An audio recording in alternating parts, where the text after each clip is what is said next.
TTD అధికారులు police అధికారుల మధ్య కోఆర్డినేషన్ సక్రమంగా లేని కారణంగా 6 మంది శ్రీవారి భక్తుల ప్రాణాలను బలి తీసుకుందని, భవిష్యత్తులో ఇలాంటి సంఘటనలు పునరావృతం అయితే ప్రజలు చూస్తూ సహించరని కేంద్ర మాజీ మంత్రి చింతామోహన్ తెలిపారు. తిరుపతి ప్రెస్ క్లబ్లో శనివారం ఉదయం మీడియా సమావేశంలో ఆయన మాట్లాడారు.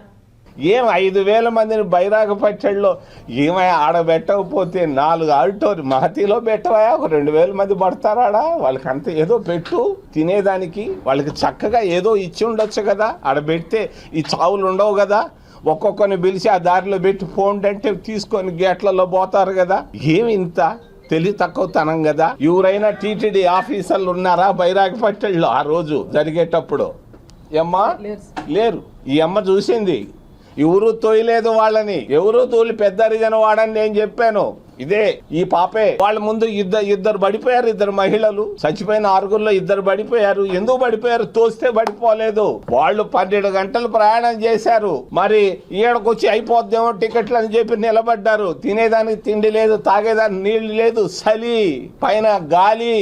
ఎవరు నిలబడగలరా? మనం నిలబడగలమాడా? నేనైతే నిలబడలేను ఒక గంట కూడా. వాళ్ళు 10-12 గంటలు నిలబడితే క్యూలో ఆడ వస్తుంది అని నువ్వు పోయేసి ఏం చేశారు? మేనేజ్మెంట్ ఎక్కడుంది? టీటీడీ ఇది టెంపుల్ అడ్మినిస్ట్రేషన్, అది ఒక గొప్పది. దాన్ని మేనేజ్ చేసేదాన్ని టీటీడీ వాళ్ళు లేకుండా ఊరికే ఆడాడనో పెట్టేస్తే ఎక్కడయా? ముత్యాలడిపల్లి దగ్గర బైరాగపట్టెల్లో పెట్టింది తప్పు కదా. ప్లేస్ సెలక్షన్ తప్పు కాదా అని నేను అడుగుతున్నా.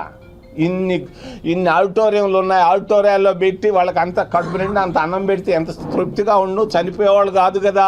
ఏమైందయా మీ తెలివి? ఇంత ప్రతిష్టని దెబ్బతీస్తున్నారు. దెబ్బ తీయకూడదు. ఇంకొకటి జరిగితే మేము సహించాం, వచ్చి కూర్చుంటాం. ఆఫీసులో వచ్చి కూర్చుంటాం. ఇప్పుడు రోడ్ల దగ్గరకే వచ్చి కూర్చుంటున్నాం. తప్పు అది. లడ్డు దాంట్లో సహించాం. 6గురు చచ్చిపోయారు. ఎప్పుడూ చచ్చిపోవాలా? నేను ఎప్పుడో చిన్న పిల్లోడప్పుడు ఎప్పుడో చచ్చిపోయి ఉంటారు 1-2 క్యూలో. ఇది చచ్చిపోయేది చాలా పొరపాటు.